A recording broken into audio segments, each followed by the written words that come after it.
तो बेटा last class में जो अपन पढ़ रहे थे मैंने तुम्हें जेड इफेक्टिव निकालना सिखाया था, और जेड इफेक्टिव को मैंने कहा आप घर जाके से कैलकुलेट करना, घर जाके से क्या करना।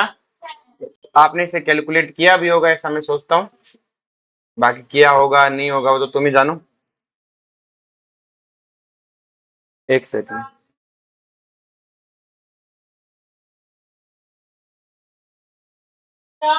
बोले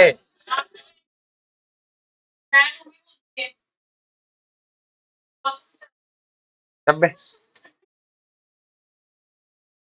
देखो ध्यान से कि अगर मैं बात करूं बेटा, ध्यान समझना, कि अगर मैं लेंथेनाइड के लिए निकालना चाहूं, या लेंथेनाइड की जगह छोड़ो, अगर मैं एफनीएम के लिए निकालना चाहूं जिसका एटॉमिक नंबर 72 है।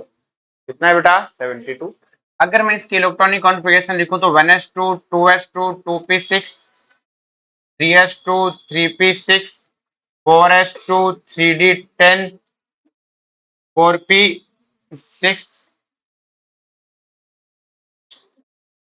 5s2 5s2 5p, sorry 4d10 5p6 के बाद में 6s2 4f14 5d2, ये इलेक्ट्रॉनिक कॉन्फ़िगरेशन हमारे पास में। और अगर मैं इसको सीक्वेंस वाइज लिखूं तो 1s2 2s2 2p6 3s2 3p6 3d10 4s2 4p6 4d10 4f14 5s2 5p6 5d2 6s2। अगर मैं ऑर्बिट के हिसाब से लिखूं तो एनर्जी वाइज नहीं लिखे, कैसे लिखूं? ऑर्बिट के हिसाब से। अब मैं सबसे आउटर मोस्ट के लिए जेड इफेक्टिव निकालना चाहता हूं, इसके लिए तो ये तो मेरा NSNP होगा बेटा, और NSNP में टोटल कितने इलेक्ट्रॉन है? दो। टोटल कितने हैं? दो। जो सिग्मा आएगा वो क्या आएगा? 0.35। एक तो रामलाल हो गया, बचा एक। 6s2 6p में टोटल कितने इलेक्ट्रॉन? दो। एक रामलाल हो गया तो बचा कितना? एक। प्लस 6 के लिए n-1 के सारे n-1 है, तो कितने हैं बेटा? 10। तो 10 इंटू 0.85 प्लस बाकी बचे सारे एक साथ, और बाकी कितने हैं बेटा? 60 के अराउंड है। कितने हैं? 60। 10 से दोबारा 60 है, बाकी सब 60। इनर को जोड़ते हैं सीधा सीधा, और इस तरह से आप जेड इफेक्टिव निकालोगे। तो इसमें एक एरर है। तो फिर क्या, कि जब लास्ट क्लास में मैंने आपको पढ़ाया था तब मैंने कहा था कि सारे ऑर्बिटल बराबर तरह से प्रोटेक्ट नहीं करते। एफ ब्लॉक तो किसी को प्रोटेक्ट करता ही नहीं है, डी भी बहुत कम प्रोटेक्ट करता है।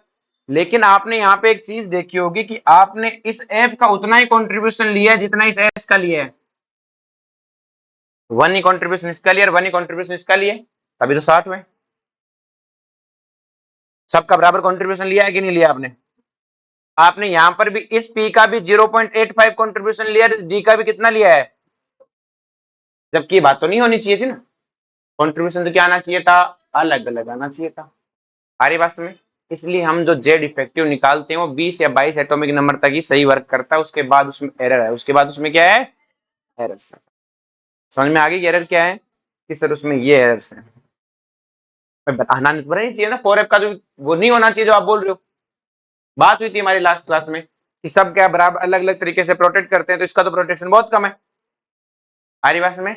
इसलिए हम जेड इफेक्टिव को एज इट इज जैसे डाटा निकाल निकाल के याद नहीं कर सकते कि किसका ज्यादा किसका कम। हाँ, फॉर्मूला में 20-22 तक का पूछता है तो हमें याद होना चाहिए। ज्यादा का पूछे तो इस फॉर्मूले से जवाब देके आना आपको, तो एनसीईआरटी में लिखा है। बाकी इसमें क्या है? एरर है। इसमें क्या है बेटा? एरर। क्या बात सबको समझ में आई बेटा? एरर वाली बात किसी को इसमें कोई दिक्कत है? चलो, ये तो हो गया कल की बनने में, इसलिए मैंने तुम्हें कहा था निकाल के लाना ताकि मैं आपको समझा सकूं कि आप निकालोगे तभी तो पता लगेगा एरर है। क्लियर है? पर आपने अगर निकाला होगा तो जनरली आपने देखा होगा कि लेफ्ट टू राइट जाने पर ट्रेंड क्या था बेटा? इंक्रीजिंग का था। और अप टू डाउन जाने पर क्या था बेटा? पहले थोड़ा इंक्रीज था, फिर ऑलमोस्ट सेम रहने का था। क्लियर है? लेकिन ये ट्रेंड एकदम एग्जैक्ट नहीं आएगा, कुछ एरर्स है। कुछ क्या है बेटा? एरर्स। आज अपन बेटा नेक्स्ट जिस चीज को पढ़ेंगे बेटा, उसका नाम है एटॉमिक रेडियस। अरे माता, यही तो समय कंट्रीब्यूशन की तो है। 4F का कंट्रीब्यूशन भी तो उतना ही ले रहा है जितना तू 4S की ले रहा है, तो सेम कंट्रीब्यूशन कैसे लिया तूने? अलग भाई, तूने 5D और जो तूने निकाला है 5D और 5s है, दोनों का कंट्रीब्यूशन 0.85 ले रही है। क्यों? अलग अलग ले, इसका अलग, फिर तूने कहा है दोनों को अलग अलग तरीके से प्रोटेक्ट करते हैं, एक ज्यादा करता है एक कम, लेकिन लेने में तूने सेम लिया। ऑर्डर तो सब में एरर है ना वो सेम, और उसमें गलतियां हैं तो पता नहीं चल रहा। लेफ्ट टू राइट जाने में जो तूने देखा 20 तक तो सही आता है, तो तूने पहले सिर्फ बोरॉन फैमिली का निकाला, जब तूने इसका निकाला होगा डी ब्लॉक वालों का, तो यूं ही फ्लक्चुएशन हुई होगी। फ्लक्चुएशन खतरनाक तरीके से आ रहा है ना, हमारी बात में। चलो आज अपन बात करते हैं एटॉमिक रेडियस की। देखो बेटा एटॉमिक रेडियस क्या होती है इसे समझते हैं ना। देखो एटॉमिक रेडियस क्या है कि अगर आपको कोई कहे कि एटम की रेडियस निकालो, तो इसकी जो थ्योरेटिकल डेफिनेशन तो यही है कि न्यूक्लियस और आउटर मोस्ट इलेक्ट्रॉन के बीच की डिस्टेंस निकाल दो। न्यूक्लियस और के बीच की डिस्टेंस निकाल दो, वही क्या है बेटा आपकी एटॉमिक रेडियस। लड़ाई नहीं है इसमें तो कोई, तो बड़ा सिंपल सी कहना है, distance between nucleus and outermost electron is known as atomic radius. एक सिंपल सी कहानी है, न्यूक्लियस और आउटर मोस्ट ऑर्बिट के बीच की डिस्टेंस। आउटर मोस्ट ऑर्बिट जैसे आपके पास है न्यूक्लियस एटम है, तो ये न्यूक्लियस हुआ और ये आउटर मोस्ट ऑर्बिट हुआ, इन दोनों के बीच की डिस्टेंस क्या कहलाती है बेटा? Atomic radius. बोलो कोई दिक्कत है इसमें? किस हमें तो इसमें कोई दिक्कत नहीं, आसान सा है सारी बात में। अब देखो ध्यान से इस चीज को अपन बात करें कि इस तरह से निकालना आसान नहीं है भाई। थ्योरेटिकल डेफिनेशन है कि न्यूक्लियस और आउटर मोस्ट ऑर्बिट के बीच की जो डिस्टेंस होती है उसे एटॉमिक रेडियस कहते हैं, लेकिन ये हमारे लिए सिर्फ किताबी बात है। क्या है बेटा? किताबी बात। निकालना बड़ा पॉसिबल नहीं है। क्योंकि सर क्यों नहीं है? कि देखो यहाँ पे दो समस्या है। पहली जो समस्या अपने साथ आती है इसमें वो ये आती है कि एटम बहुत छोटा है। एटम क्या है बेटा? बहुत ही छोटा। कि सबसे बड़ी समस्या यही है कि atom is too small, atom बहुत ही छोटा है। अब बहुत छोटी चीज का आप ऐसे इंस्टेप लेके नाप तो सकते नहीं हो। में अगर मैं तुम्हें कहूं कि एक आटा होता है ना, उसकी एक पार्टिकल की साइज निकालनी है, क्या तुम्हारी बस की बात है? नहीं। क्लियर? लेकिन साइंटिस्ट निकाल देंगे उसकी, अच्छे लोग निकाल देंगे, लेकिन उससे भी बहुत छोटा पार्टिकल दिखता ही नहीं है। जो दिखता ही, तो एक तो बहुत छोटा है, एक तो बहुत छोटा है, तो न्यूक्लियस से लेके आउटर मोस्ट को नापना मुश्किल है। दूसरी बात, हाइजेनबर्ग ने हमें, हाइजेनबर्ग क्या है, हाइजेनबर्ग ने अनसर्टेनिटी प्रिंसिपल पढ़ा था। उसने कहा पोजीशन तो सर्टेन है ही नहीं इलेक्ट्रॉन की, आप ये कहते हो इस एरिया में कहीं होगा, तो आप कहां इंस्टेप लेके कहां तक लगाओगे भाई? आपने न्यूक्लियस पे इंस्टेप लगाई, उसके बाद आप कैसे नापोगे? क्यों? वो तो कहा अनसर्टेन है। क्या है बेटा? उसकी पोजीशन ही अनसर्टेन है, तो मैं नापूं कैसे? मुझे क्या बताओ कहां घूम फिर रहा है? मैं उसकी पोजीशन का एक्यूरेट नहीं पता। क्या नहीं पता बेटा? एक्यूरेट। एक्यूरेट पता होगी तभी तो हम निकाल सकते हैं ना कितना कहां पर है। तो हमारे साथ दो समस्या है, एक तो ये क्या है, बहुत स्मॉल है, और atom does not have well defined boundary. दूसरी हमारे साथ जो सबसे बड़ी समस्या है कि हमारे पास जो एटम है उसकी वेल डिफाइंड बाउंड्री भी नहीं है। भाई कम से कम वेल डिफाइंड बाउंड्री तो दो, ताकि तभी तो नाप पाओगे। तीसरा अगर अपन बात करें तो एटम का वेव नेचर होता है, इलेक्ट्रॉन का क्या होता है? Wave nature. वेव को कहां पकड़ते फिरोगे? वेव नेचर भी तो दोगला है वो तो। इन समस्याओं के कारण बेटा अपन एटम की रेडियस इस डेफिनेशन से नहीं निकाल सकते। डेफिनेशन तो यही है, न्यूक्लियस और आउटर मोस्ट ऑर्बिट के बीच की डिस्टेंस। लेकिन समस्या है कि हम इस तरह से प्रैक्टिकली नहीं निकाल पा रहे, सिर्फ थ्योरेटिकल निकाल पा रहे हैं। क्या निकाल पा रहे हैं? प्रैक्टिकली हमारे लिए ये चीज पॉसिबल है नहीं है। आई बात में? नेक्स्ट देखो सन। तो अब हम क्या करते हैं, हम एटम की रेडियस निकालने के लिए we calculate radius of atom from a molecular form.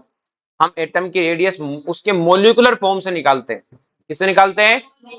तो so we calculate atomic radius from molecular form of atom in diatomic form. कौन सी फॉर्म लेते हैं? कि सर डाइएटॉमिक फॉर्म से कैसे निकालोगे? अगर मैं एक एटम लूं और उसका मॉलिक्यूल बनाऊं, दो एटम का डाइएटॉमिक मॉलिक्यूल बनाऊं, तो ऐसा ही कुछ बनेगा बेटा। एक एटम दूसरा एटम, दोनों एटम को मैंने बॉन्ड बनाया, दोनों को क्या बनाया? अब बेटा सिंपल सी कहानी है कि मैं इलेक्ट्रॉन की जगह तो मुझे नहीं पता, लेकिन मैं न्यूक्लियस की जगह पता कर सकता हूं। कि सर न्यूक्लियस की जगह कैसे पता करोगे? आपको कौन सा जादू आता है? मैं अल्फा पार्टिकल फेंकूंगा। क्या फेंकूंगा? अब जब मैं अल्फा पार्टिकल फेंकने की कोशिश करूंगा इधर से, या कोई भी पॉजिटिव पार्टिकल फेंकूंगा, तो जो न्यूक्लियस है उससे टकरा के वापस आ जाएगा कि नहीं आ जाएगा? ऐसे सीधे यूं रखा हुआ प्लेट, ऐसे नहीं फेंक रहा हूं मैं, ऊपर से फेंक रहा हूं इधर से। इधर से जो गया वो वापस नहीं आएगा, ये वापस नहीं आएगा, लेकिन यहां से वापस आ जाएगा। जहां से वापस आएगा मैं एक लाइन खींच दूंगा, फिर आगे जाने दूंगा, फिर जहां से वापस आ गया वहां में एक लाइन है, और दोनों के बीच की क्या निकाल दूंगा? डिस्टेंस। और जो दोनों के बीच की जो डिस्टेंस आएगी डी, ये क्या कहलाती है? Inter nuclear distance. क्या कहलाती है? कि सर न्यूक्लियस की जगह में, ये तो फिक्स है, ये तो अपनी जगह जगह जाता हुआ था, तो इसलिए मैं न्यूक्लियस का पता करता हूं, दूसरे एटम का न्यूक्लियस पता करता हूं, दोनों के बीच की क्या निकालता हूं? डिस्टेंस। क्या निकालता हूं? और जब दोनों न्यूक्लियस के बीच की डिस्टेंस आ गई तो इंटर न्यूक्लियर डिस्टेंस का क्या कर देता हूं? आधा। क्या कर देता हूं? और जैसे आधा करता हूं मुझे क्या मिल जाती है? Atomic radius. क्या बात समझ में आई बेटा? तो अपन क्या करते हैं? Half of inter nuclear distance, इस तरह से एटॉमिक रेडियस से निकालते हैं। तो अपनी एटॉमिक रेडियस कैसे निकाली जाती है? कि दो उसके जिसकी भी निकालनी है उसका डाई एटम लो और उसके न्यूक्लियस के बीच की डिस्टेंस निकाल दो। इलेक्ट्रॉन का तो पता नहीं कहां होता फिर रहा है, लेकिन न्यूक्लियस फिक्स है। आप इधर से पॉजिटिव पार्टिकल फेंकना शुरू करो, इधर से वापस आया, वहां एक लाइन खींच दी, फिर आगे बढ़ो, ऐसे ऊपर से फेंक रही हूं, फिर वापस आया, दोनों के बीच की क्या निकाल दी? डिस्टेंस। क्या निकाल दी? और उसका कर दिया आधा। उसका क्या कर दिया? सम का क्या? चलो नेक्स्ट बात करते हैं टाइप्स ऑफ रेडियस की। देखो टाइप्स ऑफ रेडियस को समझने के लिए अपने एक छोटा सा टॉपिक पढ़ना है जिसको बोलते हैं टाइप्स ऑफ बॉन्ड। क्या पढ़ना है बेटा? Types of. देखो वैसे तो केमिकल बॉन्डिंग में अपन इन बॉन्ड्स के बारे में खूब पढ़ेंगे, लेकिन आज अपन थोड़ा सा पढ़ लेते हैं। अपन आज क्या कर लेते हैं बेटा? थोड़ा सा कि भाई टाइप्स ऑफ बॉन्ड क्या होता है। क्लियर है? अगर मैं टाइप्स ऑफ बॉन्ड का पढ़ना चाहूं कि भाई टाइप्स ऑफ बॉन्ड क्या हो, कैसे है, तो देखो बेटा एक तो अपने पास जो टाइप्स ऑफ बॉन्ड है वो है बेटा, सबसे पहले अगर बात करें तो वो आता है कोवलेंट बॉन्ड। कौन सा आता है बेटा? मैं जस्ट इंट्रोडक्शन टाइप पढ़ा रहा हूं, पूरा नहीं पढ़ा रहा हूं ना। कोवलेंट बॉन्ड कैसे बनते हैं बेटा? कि एक मेरे पास एटम ए है, दूसरा एटम भी ए है, अगर ये दोनों एटम एक दूसरे से ओवरलैप कर जाएं, क्या कर जाएं बेटा? इस तरह से एक दूसरे की ऑर्बिट को मिक्स कर जाएं, तो जो बॉन्ड बनता है उसका नाम कोवलेंट बॉन्ड होता है। तो जो बॉन्ड बनता है उसका नाम क्या होता है? तो समझ में आया कोवलेंट बॉन्ड कैसे बनता है बेटा? ये मेरा कोवलेंट बॉन्ड है। ये कौन सा बॉन्ड है? कोवलेंट। दूसरा जो अगर मैं बात करूं बॉन्ड की, तो वो मेरे पास आता है बेटा मेटेलिक बॉन्ड। कौन सा आता है बेटा?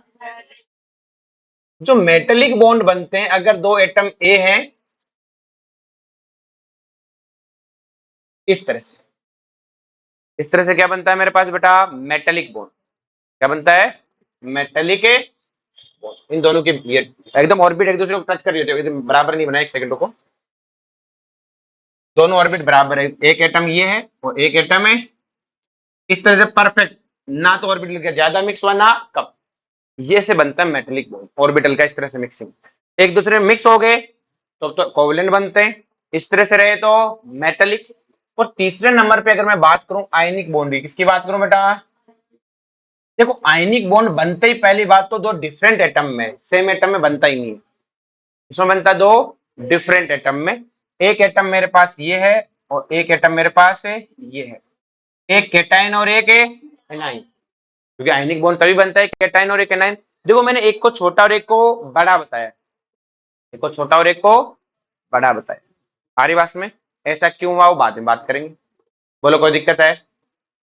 तो इस तरह के जो बॉन्ड बनते हैं वो क्या कहलाते हैं? Ionic bond. क्या कहलाते हैं बेटा? Ionic bond. ये चीज समझ में आई बेटा? तीसरे नंबर पे आ गया आयनिक। चौथे नंबर पे अपने पास जो बॉन्ड आता है बेटा वो है कोवलेंट बॉन्ड। कौन सा बॉन्ड है? Sorry, van der Waals bond. क्यों? वॉन्डरवॉल कोई बॉन्ड नहीं है, मैं तो कहता हूं आप इसे बॉन्ड की जगह इंट्रैक्शन पढ़ो। क्या पढ़ो बेटा? बोलने को तो बॉन्ड है, लेकिन अपन ऐसे कटौती मारा ताकि ये समझ में आए कि इंट्रैक्शन। ये क्या है बेटा? ये इंट्रैक्शन। ये इंट्रैक्शन उनके बीच में होता है जिनमें कोई बॉन्ड नहीं होता। जिनमें कोई बॉन्ड है, जैसे तुम्हारे कहीं तो क्लास में जो बहुत अच्छे दोस्त है, कहीं से तुम ऐसे दूर से और भाई बस बढ़िया, बस इतना हेलो भाई, कभी उससे कोई आगे बात है नहीं, बस दिख जाए तो और कैसा है कि बढ़िया, बस ये इंटरेक्शन है। ये क्या है बेटा? इंटरेक्शन। और उससे ज्यादा कोई मतलब है नहीं, दिख गया तो हेलो हाई कर लिया, आगे कोई मतलब है नहीं, ऐसा ही है। ऐसा जनरली नोबल गैसों में होता है, एक नियॉन दूसरा नियॉन, इनको एक दूसरे से मतलब ही नहीं, एक दूसरे से मतलब ही। इसी तरह से अगर मैं बात करूं बेटा, एक क्लोरीन एटम है, क्लोरीन मोलिक्यूल है, ठीक है, दूसरा क्लोरीन मोलिक्यूल है। अगर ये दोनों क्लोरीन मोलिक्यूल अगर आपस में यहाँ पे जो अट्रैक्शन करेंगे वो भी क्या है? Van der Waals interaction. मतलब नॉन पोलर के बीच में जो इंट्रैक्शन है कि सर नॉन पोलर क्या होता है, ये केमिकल बॉन्डिंग में पढ़ेंगे। अभी तुम्हें समझो नोबल गैस में मिलता है ज्यादातर, किसमें मिलता है? क्योंकि इनके बीच में कोई बॉन्ड तो होता नहीं है, बस एक दूसरे को हेलो हाई चलती रहती है। क्या चलती रहती है? ये नियॉन एक दूसरे को इंटरेक्ट करते हुए साथ में चलते रहते हैं। तो क्या लगता है जैसे बॉन्ड है, इस साथ साथ चलेंगे यूं, तो क्या लगता है बॉन्ड, जबकि कोई बॉन्ड है, बस अट्रैक्शन है, बट क्या है? अट्रैक्शन। आ रही बात समझ में? ये है वंडरबॉल बॉन्ड। कैसा बॉन्ड है? आगे बात समझ में? अब इन्हीं से अगर मैं बात करूं, इन्हीं पे इसकी कोवेलेंट बॉन्ड बना है तो उसकी रेडियस कोवेलेंट रेडियस बनेगी। मेटलिक बॉन्ड से मेटलिक, और आयनिक बॉन्ड से आयनिक, और कोवेलेंट से। अब देखो बड़ा ध्यान से, अगर इनको मैं फिर से पढ़ूं, क्लियर है? तो सिंपल सी कहानी क्या है बेटा, अगर मैं वापस आऊं कोवेलेंट बॉन्ड पे, तो कोवेलेंट बॉन्ड बनेगा कोवेलेंट मॉलिक्यूल में। तो आपको पता है कि एक एटम मेरे पास ये है, एक एटम मेरे पास है, ये है, क्लियर है? तो अब अगर ये ओवरलैप करें, किसी के पास कड़ा है क्या? एक है, दो है क्या? क्लास में एक ही बदमाश बच्चा है, एक गुंडा बच्चा है, और किसी के पास नहीं है? दे, दे भाई। जो सिंपल सी कहानी है, अभी ये जैसे दोनों मान लो एटम है, अगर ये मान लो इस तरह से इनकी रेडियस, अगर ये ओवरलैप करेंगे तो क्या कुछ रेडियस कम आएगी या ज्यादा आएगी? कम काउंट होगा। जब अभी ऐसे काउंट हो न्यूक्लियस की डिस्टेंस, और एक ऐसे न्यूक्लियस के बीच की डिस्टेंस हो, तो कुछ कम आएगी। तो सेम कहानी है बेटा, कि अगर मैं यहाँ पे बॉन्ड, अगर मैं, मेरे पास तो ऑप्शन ही नहीं है ना निकालने का, मेरे पास तो निकालने का एक ही तरीका है कि दोनों ओवरलैप कर जाए। और जैसे दोनों ओवरलैप कर गए तो मैं तो दोनों के न्यूक्लियस के बीच की डिस्टेंस निकालूंगा, जो कि क्या है? डी। और मैं एटॉमिक रेडियस कोवेलेंट कैसे निकालता हूँ? Internuclear distance divided by 2। लेकिन आप कहोगे सर ये तो सही नहीं है, इसमें तो एरर है। इसमें क्या है? मैंने कहा क्या एरर है कि सर देखो, अगर ओवरलैप करने से कुछ पार्ट क्या हो गया बेटा? कम काउंट हुआ है। कुछ पार्ट क्या हुआ है? कम काउंट। अगर भाई दोनों ओवरलैप ना करें तो न्यूक्लियस की डिस्टेंस ज्यादा आती, लेकिन ओवरलैप करने से कुछ क्या है? डिस्टेंस ही कम आई है। तो क्या रेडियस भी कुछ कम काउंट होगी कि ज्यादा काउंट होगी? कुछ कम काउंट होगी, कुछ है। क्या ये बात समझ में आई बेटा? अब हमारे पास कोई ऑप्शन ही नहीं है आज के जमाने में, किसी गलती के साथ जीते, इसलिए तो गलत हुआ ना। अगर मैं मान लो एक इंच टेप लेके आऊं, क्या लेके आऊं बेटा? और तुम सब लोगों की हाइट नापूं, लेकिन उस इंच टेप में 1 सेंटीमीटर की एरर है, लेकिन तो तुम्हारा ऑर्डर आएगा वो सेम आएगा कि गलत आएगा? सेम ही आएगा ना। तो एक जो 5 फुट 2 बताएगा, एक को 5 फुट 3, एक को 5.4, वो एरर सब में रहेगी 1 1 सेंटीमीटर की। उससे अरेंजमेंट में तो कोई दिक्कत नहीं आएगी ना। आ रही बात में? तो यही खेल है। ठीक है, हमने कहा एक कोवेलेंट में क्या हो, सभी में। अब हम आगे चल के जब इस केमिस्ट्री में पढ़ते हैं तो हम इस एरर को दूर करना जानते हैं। हम पता कर लेते हैं कितना पार्सन ओवरलैप हुआ, उसको डिस्ट्रीब्यूट कर देते हैं। लेकिन ट्वेल्थ के साथ, 11 12 के साथ तुम्हें इसी एरर के साथ जीना और इसी के साथ ही मरना है। तुम्हें मानना ऐसा ही होता है। आगे चल के तो इनको एरर साफ है, कोई दिक्कत ही नहीं। लेकिन तुम अभी ये समझो कि ऐसी एरर के साथ तुम्हें जीना है, इसी के साथ मरना है। तुम्हारे पास कोई ऑप्शन है? आ रही बात में? सबको समझ में आया बेटा कि कोवेलेंट रेडियस जितनी आनी चाहिए थी उससे कुछ एक कम आएगी। कुछ क्या आएगी बेटा? कम। क्यों कम आई बेटा? समझ में आया इधर से? पक्का?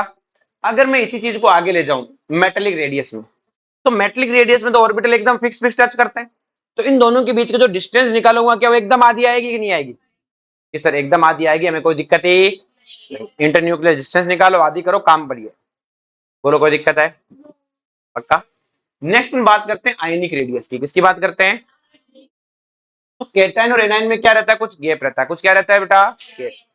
इस आयनिक रेडियस को अपन बात करें तो इसमें क्या होगा? अपन जितना काउंट करेंगे उससे कुछ क्या आएगी? ज्यादा। कुछ क्या आएगी? लेकिन इसमें एक चीज ध्यान रखना, ज्यादा दोनों की नहीं होती, एक की कम होती है, एक की ज्यादा। तो इसको मैं अभी आगे जब टॉपिक पढ़ाऊंगा तब बात करूंगा, अभी तक के स्कूलों में रोक लेता हूँ। ठीक है, आयनिक रेडियस को मैं जब टॉपिक पढ़ाऊंगा तब बताऊंगा कि कैसे ज्यादा कैसे कम। नेक्स्ट में बात करते हैं वंडरवॉल रेडियस की। किसकी बात करते हैं? वंडरवॉल रेडियस क्या है? दोनों मॉलिक्यूल एक दूसरे के पास ही नहीं आए, दूर दूर खड़े। तो अगर इन दोनों के बीच की न्यूक्लियर डिस्टेंस निकालूंगा वो तो डी आएगी। और मुझे इसका क्या करना पड़ेगा? आधा। क्या करना है? और जब मैं आधा करूंगा तो मुझे क्या मिलेगी? जो रेडियस मिलेगी वो वंडरवॉल रेडियस है। लेकिन मुझे एक बात बताओ, क्या ये रेडियस एक्यूरेसी के आसपास भी होगी क्या? कि सर ये बहुत ही फर्जी रेडियस है, बहुत ही, तो मतलब ही नहीं है इसका। तो इतना ज्यादा बीच में हवा पड़ी है, आपने हवा काउंट कर रखी है। क्या काउंट कर रखी है? हवा। आ रही बात में? अब जैसे मान लो तुम में से किसी ने यहाँ पे बैलून वैलून डाल के मसल्स बना रखी है, इधर बैलून डाल के, उससे वो ताकतवर थोड़ी हो जाएगा।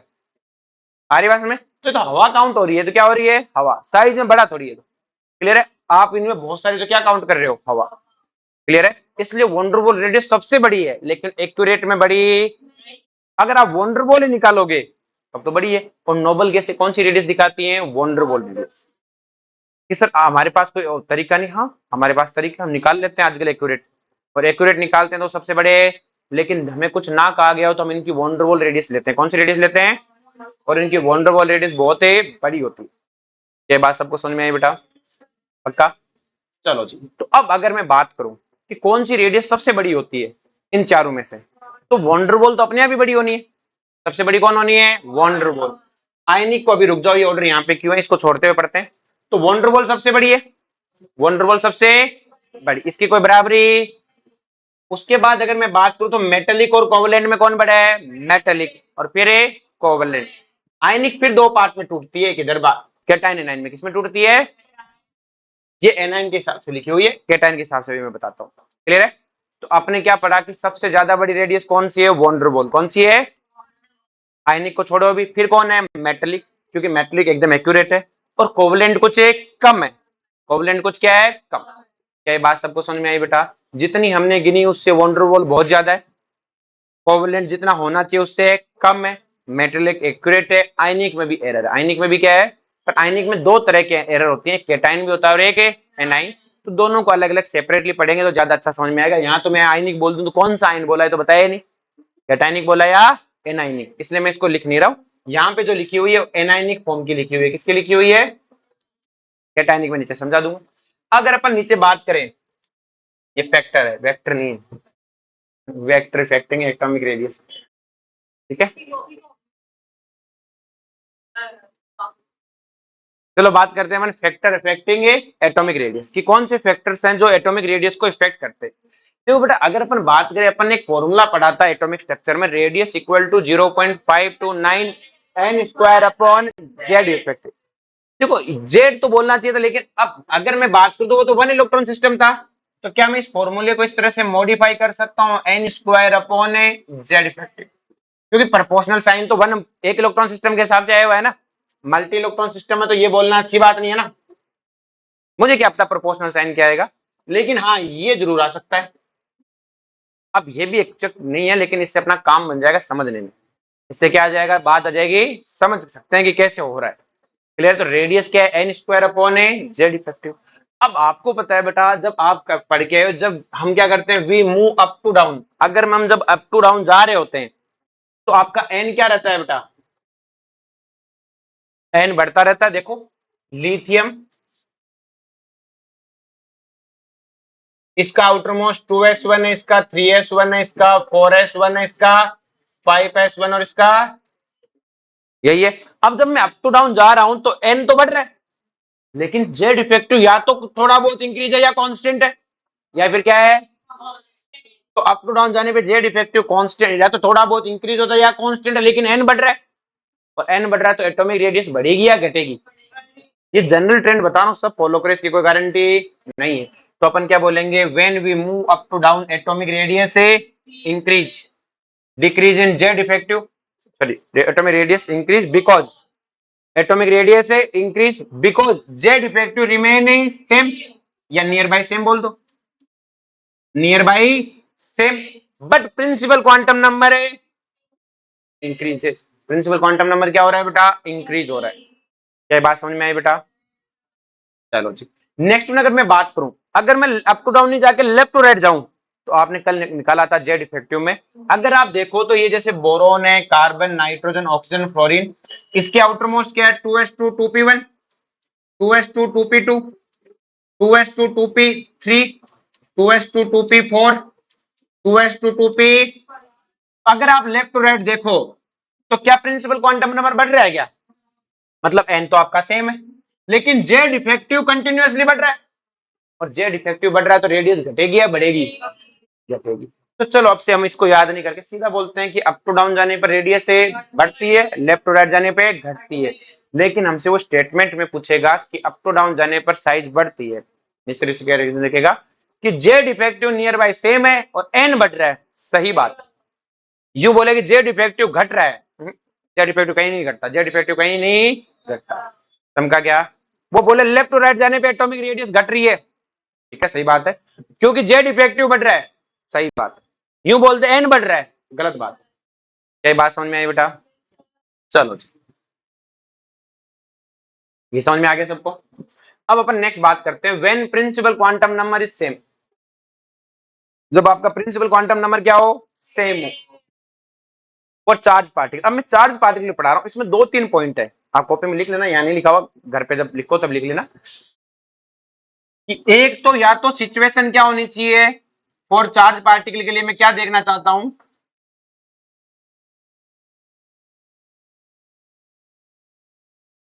अगर आप चार्ज पार्टिकल देखना चाहते हो, जो मैं अभी पढ़ा रहा हूं ये वाला तरीका, वो तो जनरल ट्रेंड है। चार्ज पार्टिकल जब भी देखना चाहते हो या तो सेम फॉर सेम एटम होना चाहिए, फॉर क्या होना चाहिए, same atom comparison, same atom का ही कंपैरिजन होना चाहिए। जैसे nitrogen plus, nitrogen, nitrogen minus, ये क्या है, सेम एटम का कंपैरिजन। तब मैं ये वाला जो पढ़ रहा हूँ ये लगाऊंगा, वरना नहीं लगाऊंगा।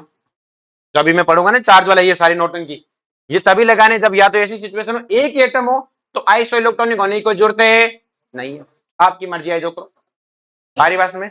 लेकिन इफ वी कंपेयर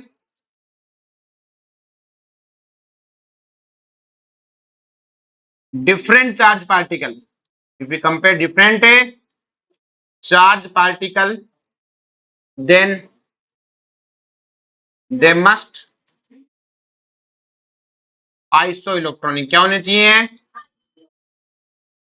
अगर वो आइसो इलेक्ट्रॉनिक नहीं हुए, मैं ये जो अभी पढ़ रहा हूँ ये रामायण नहीं लगाऊंगा, मैं उससे पहले वाली लगाऊंगा जो भी पढ़ के आया हूँ। लेफ्ट टू राइट जाने पर घटती है, अप टू डाउन जाने पर बढ़ती है, कहानी खत्म। सारी बात में नोटंकी कहां से शुरू होती है बेटा, से नोटंकी शुरू होती है या तो क्या चार्ज वाली नोटंकी कब कब लगानी है, या तो सेम एलिमेंट डिफरेंट चार्ज पर हो, या फिर डिफरेंट एलिमेंट हो और तो वो आइसो इलेक्ट्रॉनिक होनी चाहिए, क्या होने चाहिए, तो चार्ज सेम है तो फिर चार्ज सेम की कोई बात नहीं है।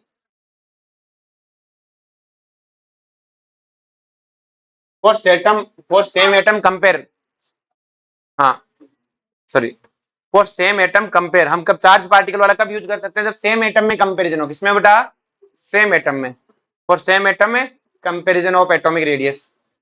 क्लियर है, सेम एटम के लिए एटॉमिक रेडियस का कंपेरिजन हो, या फिर जैसे ये सेम एटम है लेकिन डिफरेंट चार्ज है, एक एटम के डिफरेंट चार्ज पे कंपेरिजन है। दूसरे भाई ये पहला क्या हो गया, फॉर सेम एटम है एंड डिफरेंट है चार्ज, आपको सेम एटम के लिए कंपेयर करना लेकिन डिफरेंट चार्ज है, ये एटम सेम ही है, Fe2 plus, Fe3 plus, Fe4 plus, ये सब क्या है, सेम ही एटम है लेकिन डिफरेंट चार्ज पे कंपेरिजन है। या फिर डिफरेंट एटम हो, जैसे O2 माइनस, N3 माइनस, दो डिफरेंट एटम, अगर आपको इनको कंपेयर करना है, और जो ये मैं पढ़ाऊंगा ये तभी कंपेरिजन के लिए अप्लाइड है जब आपके चार्ज क्या हो बेटा, ये एटम क्या हो, आइसो इलेक्ट्रॉनिक क्या हो बेटा, वरना ये एप्लीकेबल ही नहीं है। जैसे अगर मैं मान लो Cl माइनस दूं और O2 माइनस दूं, Cl माइनस में 18 इलेक्ट्रॉन, इसमें 10 इलेक्ट्रॉन, तो जो अभी मैं पढ़ाऊंगा इन दोनों पे वर्क ही नहीं करेगा, इन दोनों पे वर्क ही, समझा क्या? अब है क्या चीज, ध्यान से समझो। इसको समझने के लिए अगर अपन बात करें, अपने पास एक एलिमेंट ई है, अपने पास एक एलिमेंट क्या है, ई, उसके पास 10 प्रोटॉन और 10 इलेक्ट्रॉन है, इसके पास कितने प्रोटॉन है, आगे बात में कि भाई अगर 10 प्रोटॉन और 10 इलेक्ट्रॉन है तो क्या सिचुएशन रहेगी क्या नहीं रहेगी, इसको समझने के लिए अपने एक छोटा सा न्यूमेरिकल टाइप कर लेते हैं, ताकि अपने को चीजें क्या है समझ में, क्या है बेटा समझ में। तो न्यूमेरिकल कर लेते हैं, एक सेकंड रुको।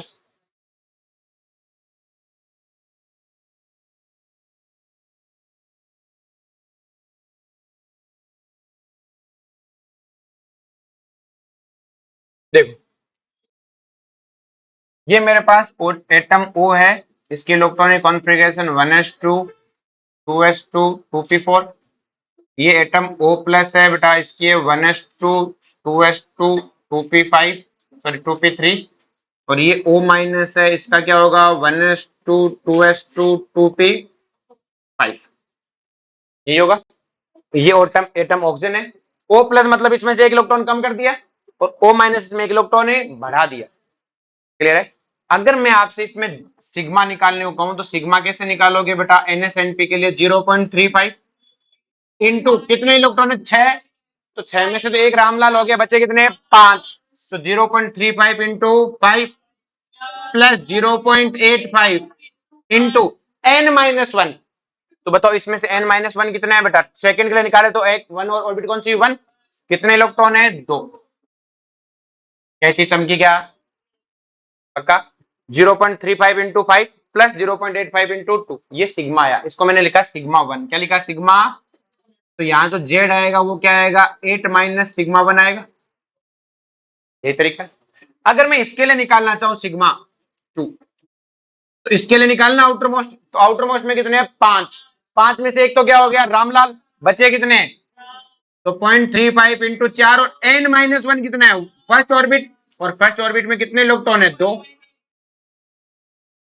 चमका क्या? तो जो जेड इफेक्टिव 2 आएगा, जेड स्टार है, वो क्या आएगा? 8। भाई एटॉमिक नंबर अभी भी 8 ही रहना है। एटॉमिक नंबर तो अभी भी क्या है? 8 ही। 8 माइनस सिग्मा 2। बोलो कोई दिक्कत है? और अगर मैं यहां पे निकालना चाहूं लास्ट वाले में,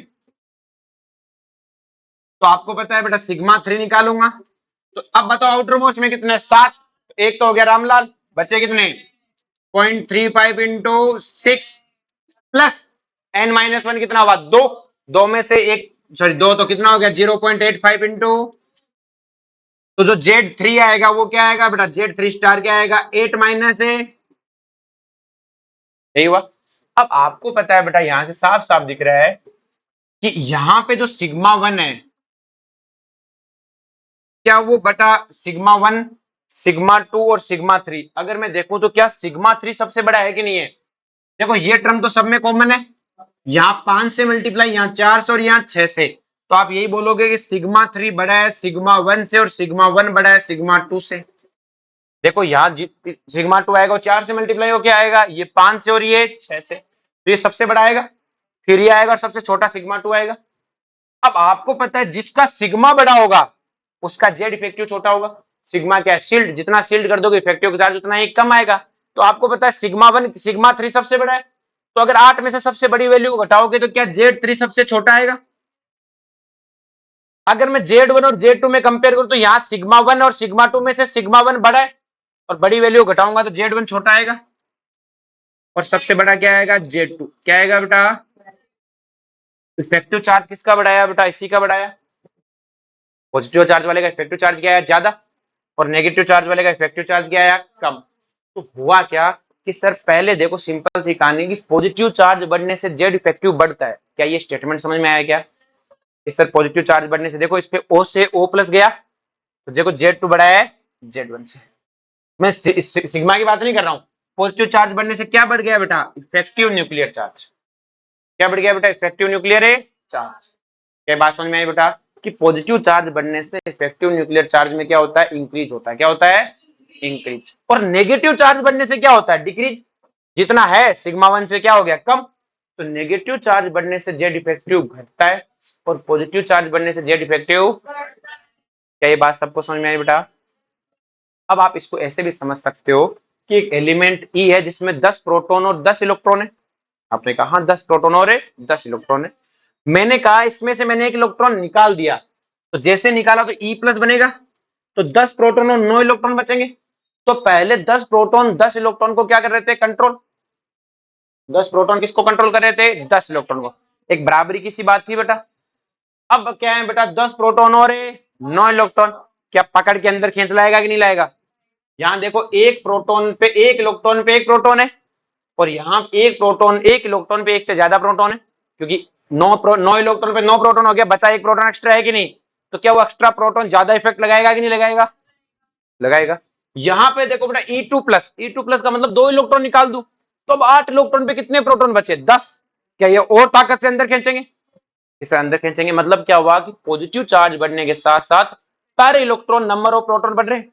इफेक्टिव न्यूक्लियर चार्ज क्या है? वही तो है, पर इलेक्ट्रॉन कितना फील हुआ? अब ज्यादा फील होगा पर इलेक्ट्रॉन। तो क्या पॉजिटिव चार्ज बढ़ने के साथ इफेक्टिव न्यूक्लियर चार्ज बढ़ता है? अब क्या हम बार बार ये नहीं करेंगे, हम सीधा बोलेंगे कि as the positive charge increase effective nuclear charge increase. Negative charge की बात करो, अभी 10 प्रोटॉन 10 इलेक्ट्रॉन पे 10 प्रोटॉन है, मतलब एक इलेक्ट्रॉन पे एक प्रोटॉन है। लेकिन अगर मैं एक इलेक्ट्रॉन इसको एब्जॉर्ब कर ले तो कितने इलेक्ट्रॉन हो जाएंगे? 11। -1 चार्ज है क्योंकि एक इलेक्ट्रॉन ज्यादा है। अब बताओ एक प्रोटॉन पे कितने इलेक्ट्रॉन है? 1.1। तो अब एक प्रोटॉन को ज्यादा काम करना पड़ रहा है, तो क्या पहले 10 से 10 जने मिलकर 10 को कंट्रोल कर रहे थे, वही 10 जने 11 को कंट्रोल कर रहे हैं, तो क्या अच्छे से कंट्रोल कर पाएंगे? नहीं। फिर बेटा 2 12 माइनस, तो क्या और इलेक्ट्रॉन आ गए बेटा? क्या कंट्रोल करना और मुश्किल हुआ कि नहीं हुआ? इसे कंट्रोल करना तो और मुश्किल हुआ। सारी बात में तो नेगेटिव चार्ज बढ़ने के साथ साथ क्या होता है बेटा? इफेक्टिव न्यूक्लियर चार्ज बढ़ता है। और इस सॉरी नेगेटिव चार्ज बढ़ने इफेक्टिव न्यूक्लियर चार्ज कम होता है, और पॉजिटिव चार्ज बढ़ने के साथ इफेक्टिव न्यूक्लियर चार्ज बढ़ता है। ये दोनों स्टेटमेंट लिख लो। As the positive charge increase, is the positive charge increase, effective nuclear charge increase,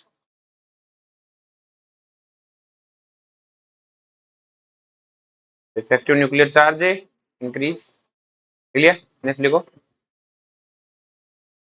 as negative charge increase, as negative charge increase, effective nuclear charge decrease, effective nuclear charge। क्या इतनी बात सबको समझ में आई बेटा अच्छे से? पक्का? आगे चलते हैं। तो इस कहानी से हम क्या समझे? हमें पता है बेटा कि सिंपल सी कहानी, ये आइसो इलेक्ट्रॉनिक है, तो या तो वो सेम एटम है तो उसकी तो ऑर्बिट पक्का सेम होनी है आउटर मोस्ट, या फिर अपने पास क्या है बेटा? आइसो इलेक्ट्रॉनिक है, दो आइसो इलेक्ट्रॉनिक एटम की आउटर मोस्ट सेम होती है, तो 10 इलेक्ट्रॉन किसी में भरो सेम ही तरीके से भरोगे ना भाई। आप O2 माइनस देखोगे, उसकी आउटर मोस्ट होती है 2s2 2p6।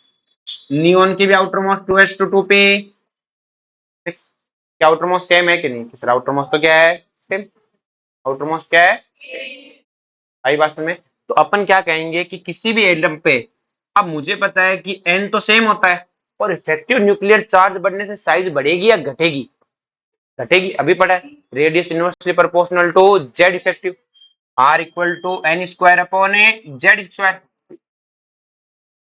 तो n तो आपका सेम है क्योंकि आप आइसो इलेक्ट्रॉनिक या सेम एटम के लिए पढ़ रहे हो, बाकियों के लिए मैं पढ़ ही नहीं रहा। ये जो मैं पे पढ़ा रहा हूँ ये सिर्फ उन्हीं पे वर्क करेगा, बाकी पे वर्क है। तो जो रेडियस है वो N square upon a Z effective. तो मुझे पता है एन तो सेम रख रहा हूँ, जेड इफेक्टिव अगर मैं पॉजिटिव चार्ज बढ़ाऊंगा तो जेड इफेक्टिव बढ़ेगा, और जेड इफेक्टिव बढ़ेगा तो साइज का क्या होना है बेटा? कम की ज्यादा? कम होना है। क्या होना है बेटा?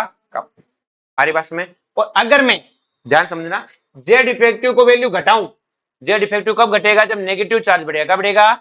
तो नेगेटिव चार्ज बढ़ने से जेड इफेक्टिव घटेगा, और जेड इफेक्टिव घटेगा तो रेडियस से बढ़ेगी। तो मैं सीधा लिख दूं size inversely proportional to positive charge, और size proportional to negative charge. अगर पॉजिटिव चार्ज बढ़ेगा तो न्यूक्लियस मजबूत होगा, न्यूक्लियस मजबूत होगा तो पकड़ के छोटा कर देगा। नेगेटिव चार्ज बढ़ेगा तो इलेक्ट्रॉन मजबूत होंगे, इलेक्ट्रॉन मजबूत होंगे तो फैल जाएंगे। समझ में आया बेटा? यही आयनिक रेडियस की कहानी है। तो आयनिक रेडियस दो तरह से कवर करेगी। अगर आप केटाइन की बात करो तो जितनी होनी चाहिए उससे क्या आएगी? कुछ एक कम। और एनाइन की बात करें तो जितनी होनी चाहिए उससे क्या आएगी? ज्यादा। हरी बात में। तो एक स्टेटमेंट लिख लो।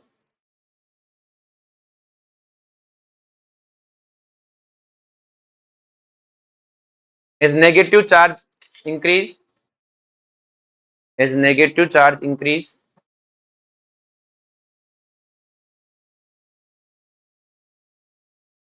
as negative charge increase,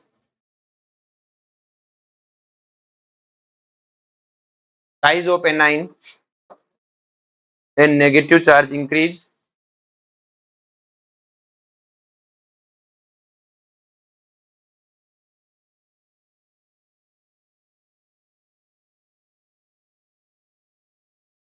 as negative charge increase, size of anion। क्या चीज क्लियर हुई बेटा सबको? कि जैसे जैसे नेगेटिव चार्ज क्या होता है बेटा? इंक्रीज होता है। एनाइन की साइज क्या होती है बेटा? इंक्रीज। और as positive charge increase, anion की साइज क्या होती है बेटा? अब जैसे मैं तुम्हें एक एग्जांपल दूं क्वेश्चन फॉर्म में। ए साल्ट, क्वेश्चन लिखो, a salt in which size of A plus and B minus is equal to 119 picometre. Cation और एनाइन दोनों की साइज 119 पिकोमीटर। किससे बराबर कैसे आ गई? दो अलग अलग केटाइन, एक केटाइन है एक एनाइन, अलग अलग होंगे। एक एलिमेंट के केटाइन एनाइन थोड़ी है, किसी और एलिमेंट का केटाइन है किसी और एलिमेंट का एनाइन है। हो सकता है केटाइन की 119 और एनाइन की 119 हो, क्योंकि आप, ये मैंने कहा नहीं है सेम एलिमेंट आइसो इलेक्ट्रॉनिक नहीं होंगे, दोनों दोनों आइसो इलेक्ट्रॉनिक है, मुझे क्या मतलब उससे, दोनों की बराबर है, दोनों की क्या है बराबर। फाइंड आउट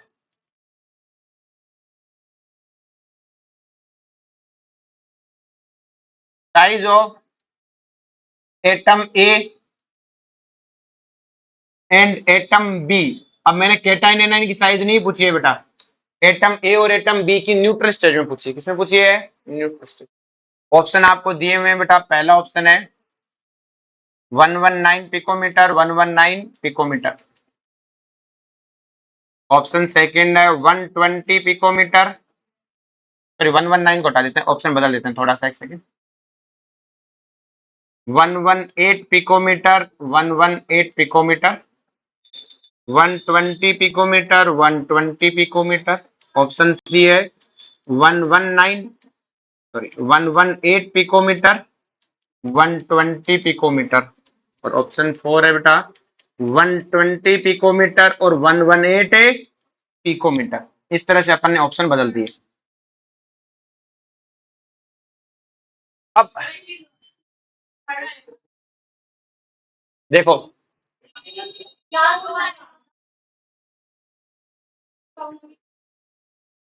देखो ए प्लस की साइज कितनी है बेटा 119, बी माइनस की साइज भी कितनी है 119।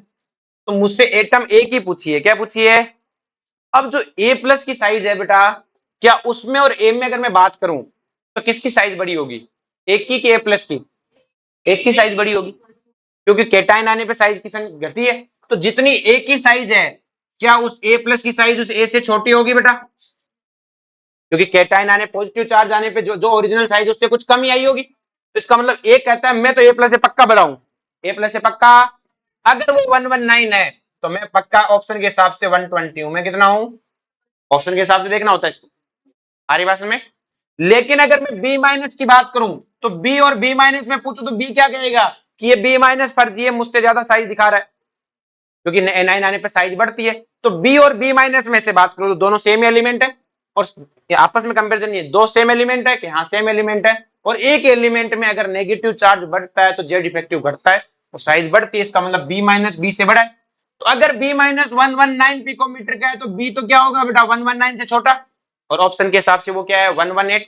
तो ए कितना होना चाहिए 120 और बी कितना होना चाहिए? हमारी बात में बोलो भाई, जो तूने क्वेश्चन किया है उसका जवाब मैं बताऊं क्या था। तू जो क्वेश्चन कर रही है वो है कि अगर ए की साइज 119 है तो ए प्लस और ए माइनस की साइज क्या होगी। अब तेरा आंसर है 118 और 120। जानता हूं ना कहां रहोगी, दोबारा सुन ले। मैंने कहा एक साल्ट ए भी है, उसमें दोनों की साइज 119 है, तो ए और बी की साइज क्या होगी? तो मैं कहता हूं ए प्लस की साइज भी 119 है, तो ए की पूछी है तो ए तो ऑफकोर्स ए प्लस से बड़ा होगा कि नहीं होगा, तो 119 से बड़ा वाला ऑप्शन होना चाहिए ए का। इसी तरह बी माइनस 119 है तो बी क्या होना चाहिए 119 से छोटा, क्योंकि बी माइनस तो बड़ा होगा ना 9 बी से। आ रही बात में? बोलो कोई दिक्कत है? एक और क्वेश्चन लिख लो जो इस छोरी ने सोचा था। If a size of A, question है if size of A, if size of A is 119 picometer, then size of a plus and a minus, clear है? तो अब ऑप्शन वही है वापिस से 120 120, option B 118 118, option C 120 118, option D 118 120।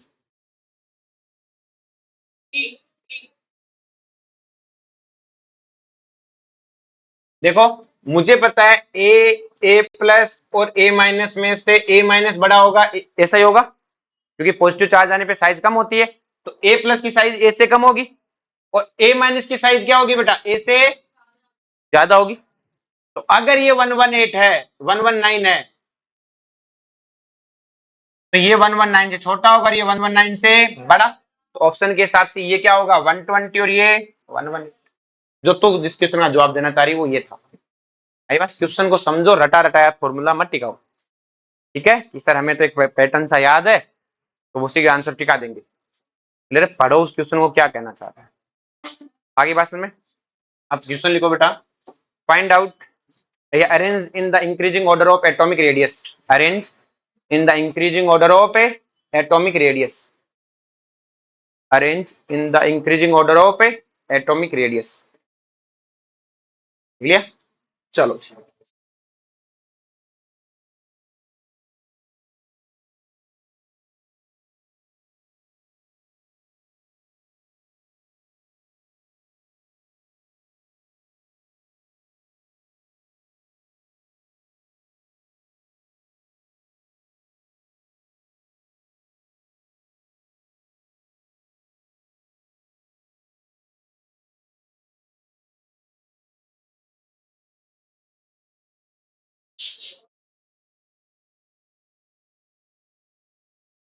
अगर मुझे इनको एटॉमिक रेडियस के अरेंज करना है तो बताओ मुझे, मेरे हिसाब से सबसे बड़ी साइज किसकी होगी बेटा?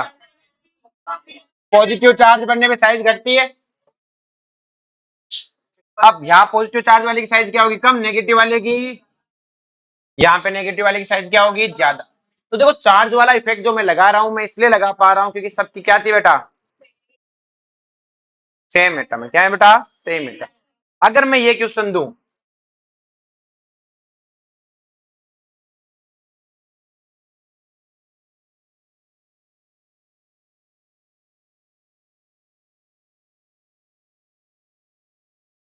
और अब पूछू सेम इक्वेशन, तो अब मैं कहूंगा सेम एटम तो नहीं, लेकिन सारे आइसो इलेक्ट्रॉनिक है। सारे क्या है? पक्का देखना है ये, या तो सेम एटम होना चाहिए तब ये चार्ज वाला लगा सकते हो, पॉजिटिव की कम, नेगेटिव की ज्यादा, या क्या होने चाहिए? Iso electronic. क्या होने चाहिए?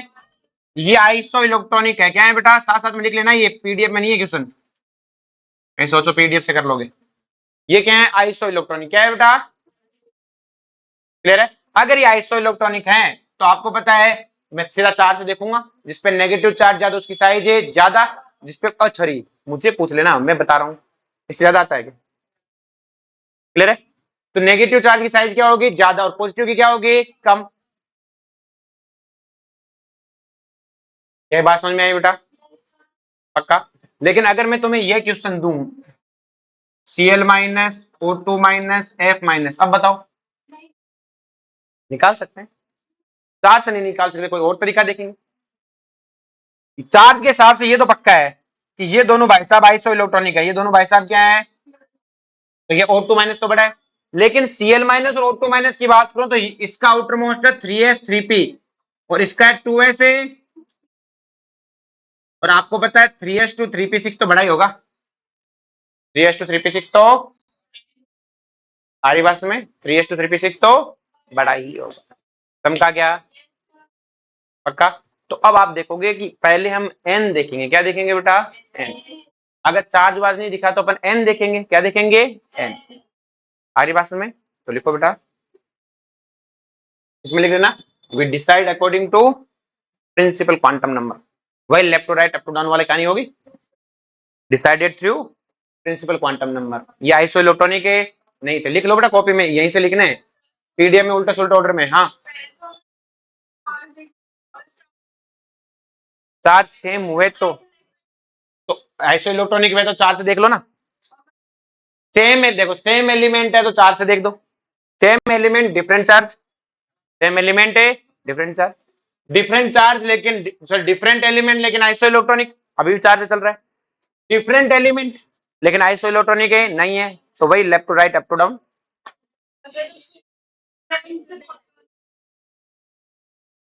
नहीं देख सकते, सबका एन सेम है। 2s2 2p6 2s2 2p6 2s2 2p6 सब 2s2 2p6 है। क्यों निकालने की क्या जरूरत है? पता है नाइट्रोजन से 3 लोग सब आगे पीछे ही तो है, ऑक्सीजन में सब में 3 3 इलेक्ट्रॉन जोड़ के देख। बहुत सारे को थोड़ी पूछ रहा, ऊपर नीचे का तो पूछता है। हमारी बात में देखो आइसो इलेक्ट्रॉनिक आसपास वाले तो हो सकते हैं, क्लोरीन कोई आइसो इलेक्ट्रॉनिक थोड़ी होने आ रहा है। क्लोरीन आइसो इलेक्ट्रॉनिक होगा जब +7 लिखा होगा। हमारी बात में लिख ले सबने ये क्वेश्चन।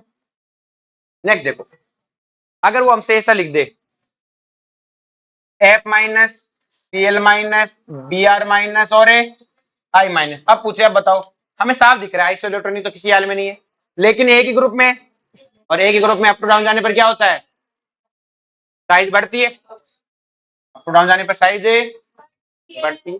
आ रही बात समझ में? इसी तरह अगर मुझसे लिखे, लिख लो इसे,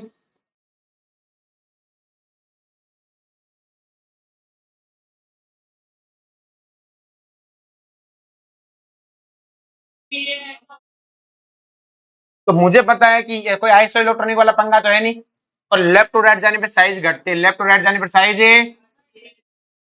अब है नियोन की बारी। किसकी बारी है? ये नियोन दोगलापना करेगा। अगर मैं इसकी वंडरबॉल रेडियस देख बेटा, तो इससे बड़ा कोई भी नहीं। मैं इसको लिख ही नहीं रहा ऑर्डर में, अलग से इसे लिख देता हूं।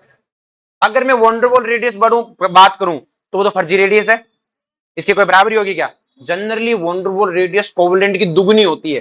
कितनी होती है?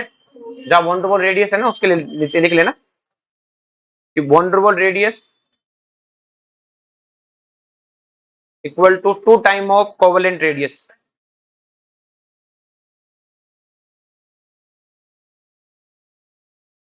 तो इस कारण बेटा इसकी अगर मैं वंडरबॉल देखूं तो सबसे बड़ा आ जाता है। लेकिन अगर मैं इसकी एक्चुअल निकालूं, आज के टाइम में हम एक्चुअल निकाल लेते हैं, वो बीच का एयर स्पेस हटा देते हैं। अगर मैं इसकी एक्चुअल रेडियस निकालने पे आऊं ना, तो ये सबसे छोटा है, क्योंकि लेफ्ट टू राइट जाने पे साइज घटती है। साइज है। तो ये क्वेश्चन लिखो और इसके नीचे स्टेटमेंट लिखो।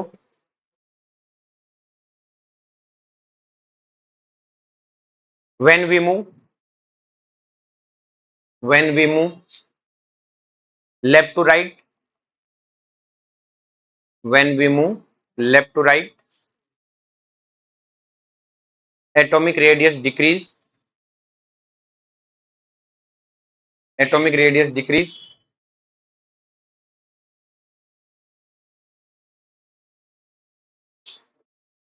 क्लियर है? When we move left to right atomic radius से डिक्रीज।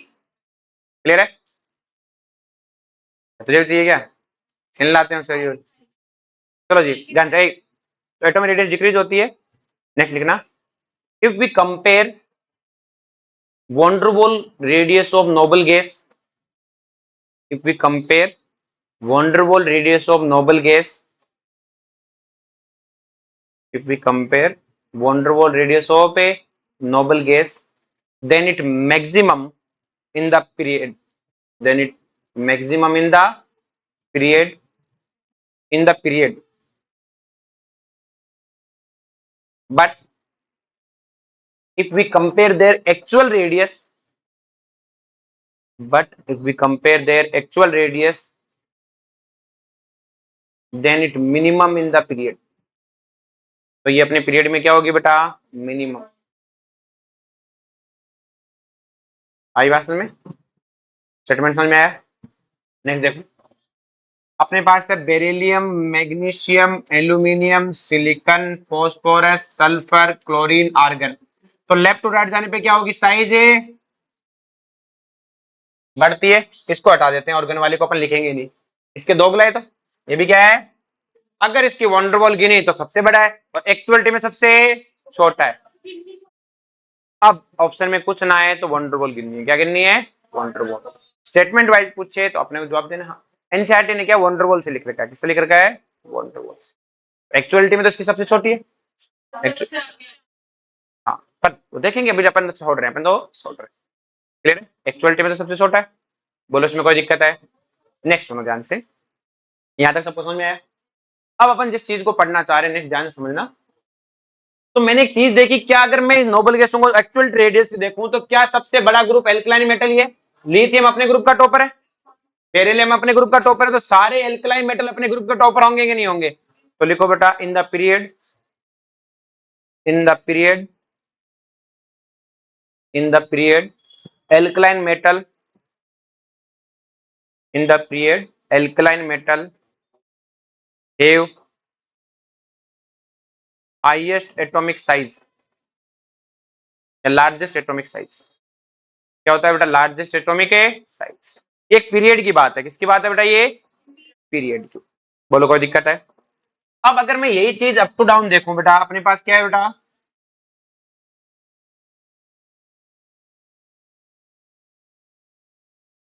यही है बेटा। अगर मैं, ध्यान समझो बेटा, कि कोई कई बच्चे क्या करते हैं, बड़ा घटिया सा लॉजिक लेके आ जाते हैं रोते हुए, कि मैंने क्या सिखाया कि लेफ्ट टू राइट जाने पर घटती है और अप टू डाउन जाने पर बढ़ती है। तो वो इसको ऐसे देखते हैं, लेफ्ट टू राइट।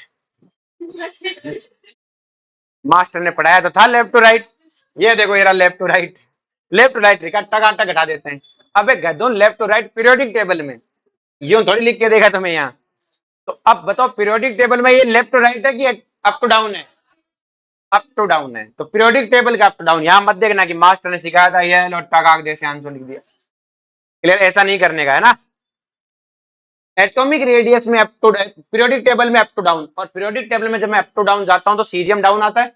तो सीजीएम की साइज क्या होगी सबसे ज्यादा। अब इसके आगे फ्रेंसियम भी आता है, लेकिन उसको अपन इसलिए नहीं रखते, वो रेडियो एक्टिव है। वो क्या है? तो आपने एक चीज सीखी बेटा यहां से कि सर क्या, कि भाई लिथियम अपने ग्रुप का पीरियड का टॉपर था, सीडियम अपने पीरियड का टॉपर है, और इन सब टॉपरों का टॉपर कौन है? इसका मतलब पीरियोडिक टेबल में नॉन रेडियो एक्टिव एलिमेंट्स में, रेडियो एक्टिव मैंने किसमें, नॉन रेडियो एक्टिव एलिमेंट्स में एक्चुअल साइज का अगर कंपेयर करूं, इसका कंपेयर करूं एक्चुअल, ऐसे तो नोबेल गैस जीतेंगी, ऐसे तो कौन जीतेंगे? Noble gas. एक्चुअल साइज का कंपेयर करूं तो सीजियम से बड़ा कोई, ये बात समझ में आई बेटा? तो लिखो in the periodic table, in the periodic table cesium have highest atomic radius, cesium have highest atomic radius in comparison to non radioactive element, in comparison to non radio active element, non radio active element के comparison में सबसे बड़ा। ये चीज समझ में आई बेटा? यहां तक आप लिख लाना, आगे का अपन कब पढ़ेंगे कल। ठीक है? देखो चैप्टर ऐसा है कि आप सुनते जाओ वाला खेल है इसमें। आ रही बात समझ में? ठीक है।